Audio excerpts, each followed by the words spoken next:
Welcome, Night Owls. You're tuned in to Midnight FM.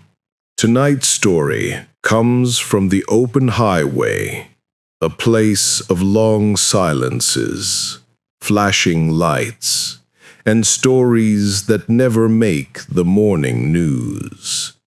Our guest, Officer Hayes, once thought he'd heard everything that could travel through a radio signal, until he switched to Channel 19. So, settle in. This one's called The Signal on Channel 19.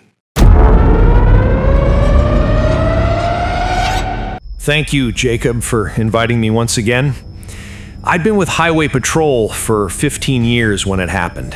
It was February, cold, foggy, one of those nights where the air feels heavy and the road stretches like an empty ribbon. Channel 19 was mostly used by truckers, a kind of rolling community. You'd hear about traffic jams, weather updates, maybe the occasional joke or two between rigs. But that night, the air was quiet. Too quiet. I was parked off I-90 near an old rest stop that hadn't been maintained in years. The fog was thick enough to blur the road markers. I was sipping bad coffee, scanning the channels, when a voice broke through the static. "Breaker 19, anyone copy?" I picked up the mic.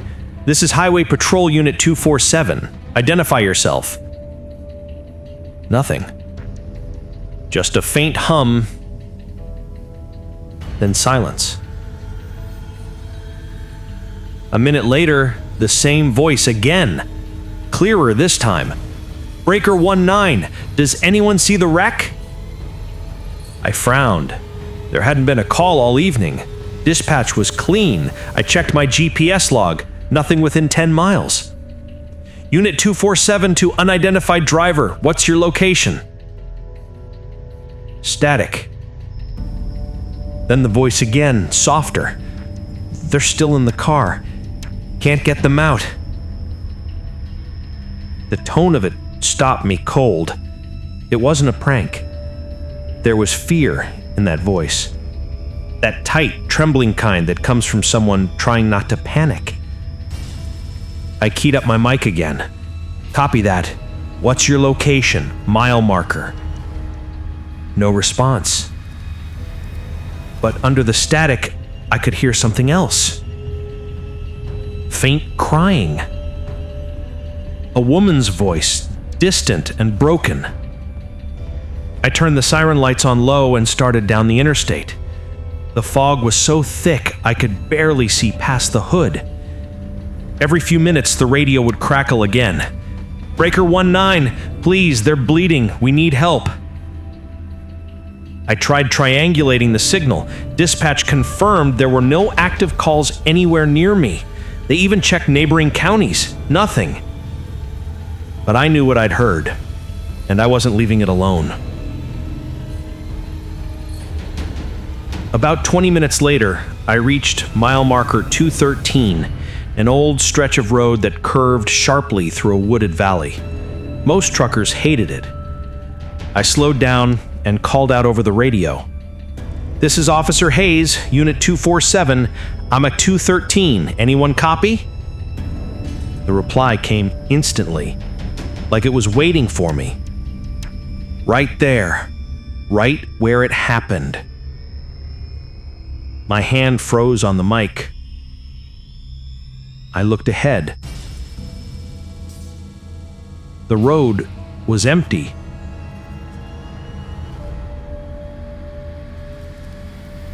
I said, "Who is this?"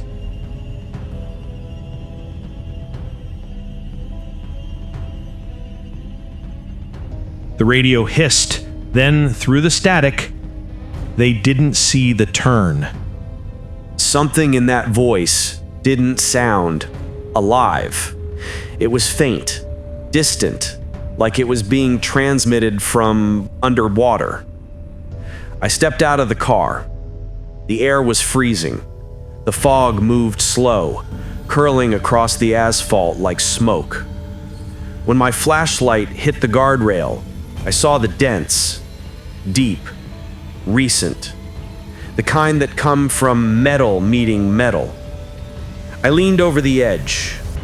Down below, about 30 feet, the beam caught something reflective. Chrome. There was a car down there. I called for backup, but radio reception was cutting in and out. The dispatcher's voice came through fragmented. I grabbed my emergency kit and climbed down the embankment. The car had rolled once, maybe twice. The windshield was shattered and the roof crushed in. I could smell gasoline and wet earth. "Hello?" I called. "This is Highway Patrol." No answer. I moved closer, shining my light through the side window. The driver's seat was empty, the passenger seat too, but there was something strange. The inside of the glass was fogged up, as if someone had been breathing there moments ago. Then, through the mist on the window, I saw it. 3 words, written with a finger. "Help us still." A chill went through me. Not help us still. I backed away and keyed my shoulder mic. "Dispatch, I have a vehicle off-road at mile marker 213. No occupants visible, requesting immediate backup and tow assistance." The reply came through broken, cutting in and out. "Copy, no, accident, logged, repeat." Then a burst of static, and in between it, that same voice from Channel 19. "Breaker 19, they didn't see the turn." The fog thickened around me. My flashlight dimmed, flickered once, then steadied. I looked back at the patrol car, couldn't see it anymore, just a gray wall where the road should have been. And then I heard it, the faint hum of a CB radio, not mine, coming from the wreck. I leaned in through the broken driver's window. The dash was a mess, but the old trucker CB was still powered, lights blinking faintly red. The mic was cracked, hanging by its wire. A voice came through, whispering just above the static. "Breaker 19, anyone copy? We're still here." I stayed by that wreck for almost an hour, waiting for backup that never came. Dispatch kept fading in and out, their voice chopped by static like something was jamming the signal. I finally climbed back up the slope to try my cruiser's radio again. When I opened the door, the CB mic was already off its hook. It was on Channel 19. The speaker hissed softly, steady as breathing. Then, through the static, came that voice again. "Breaker 19? Anyone copy?" I froze. The same voice, same tone. I leaned in close and said, "This is Highway Patrol Unit 247. Identify yourself." Silence. Then a faint reply. "Hayes." I stiffened. "Yeah? Who is this?" The voice cracked, distorted, like 2 people talking over each other. "You found us, but it's too late." Then nothing. I sat there listening, waiting. The hum of the engine, the faint hiss of the radio, it all felt like a pulse, like the air itself was alive. Finally, I flipped through the channels one by one. 20, 21, 22. All clear. When I switched back to 19, the voice came again. "Don't leave the road." I picked up the mic. "Repeat your last transmission." "Don't leave the road. We're still out here." I felt the hair rise on the back of my neck. The signal strength was fluctuating wildly, like it wasn't coming from any fixed source. I looked back down at the wreck. The car was gone. There were still tire marks on the grass, still broken glass scattered across the dirt, but the vehicle itself was gone. I walked to the edge of the guardrail again. The fog had thickened, swallowing the entire valley. Something about it looked wrong, like the fog wasn't moving with the wind. It was twisting inward. I radioed dispatch again. This is Unit 247. I need confirmation on the call log from mile marker 213. Vehicle was present, but has vanished. The reply came back clear this time. Unit 247. That section of I-90 has been closed for years. Bridge collapsed in 1994. I froze. Say that again? Bridge 213. Collapsed in 94. Fatal truck accident. You shouldn't be out there, Hayes. The road doesn't exist anymore. I looked around. The road beneath my feet looked perfectly solid. The guardrail, the yellow lines, the fog, everything was there. Until I checked my GPS. It said I wasn't on any road at all. The signal on channel 19 crackled again. I turned the volume up. The same voice. Weak, fading, in and out. Breaker 19, we can't see the turn. My hands went cold. Those were the exact words I'd heard earlier. Then another voice joined in, lower, trembling. She's still in the cab. Can't move her leg. Two voices now, overlapping, desperate. I'd heard this before, almost word for word, on the night of a fatal wreck I'd worked 10 years ago. It had been a semi-truck. Heavy fog, driver swerved too late. He and his wife were trapped inside. She didn't make it. He bled out before rescue arrived. I remembered it because I'd been the one who found them. And now I was hearing their last words again. I sat there for a minute long, staring at the radio. My hand trembled as I reached for the logbook. I flipped through old reports until I found the case. Accident Site 94B, mile marker 213. My name was there. The time, the date, and the victims. Calvin and Maria Langford. Truckers, CB Channel 19 regulars. The entry ended with a note. Final transmission recorded on 19 at 2:17 a.m. Audio lost due to interference. The time on my dashboard clock read 2:17 a.m. The CB suddenly blared, louder than before. Voices layered over one another, some screaming, some whispering.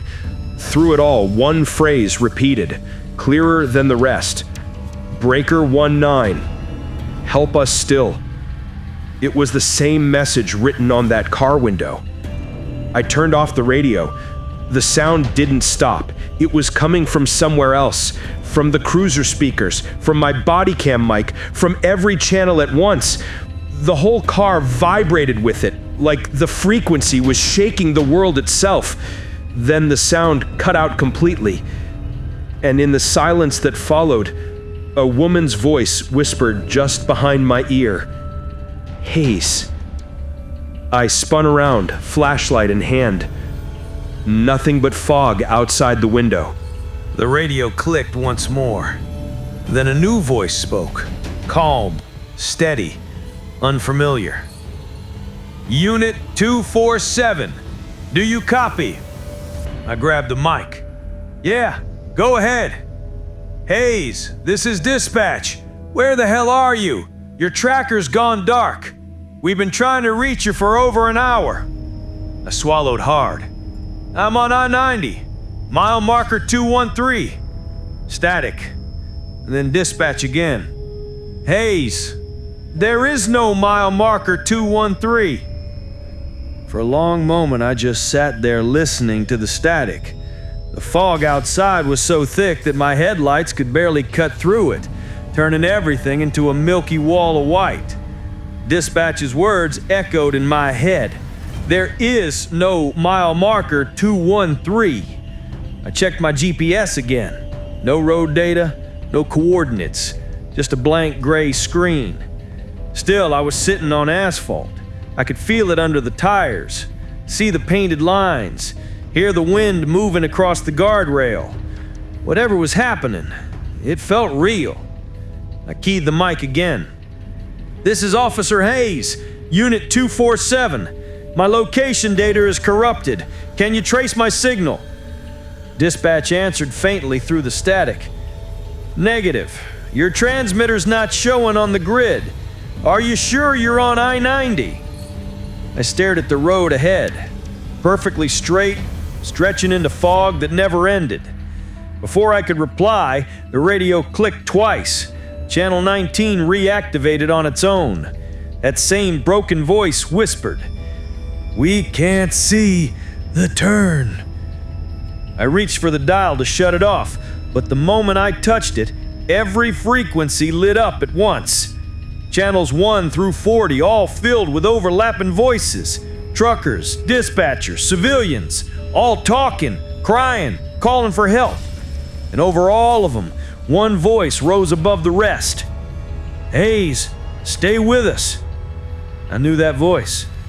It was Calvin Langford, the truck driver from the 94 wreck. I grabbed the mic. "Calvin, you're dead. I was there. I saw you." Static burst through the cab like white noise from a jet engine.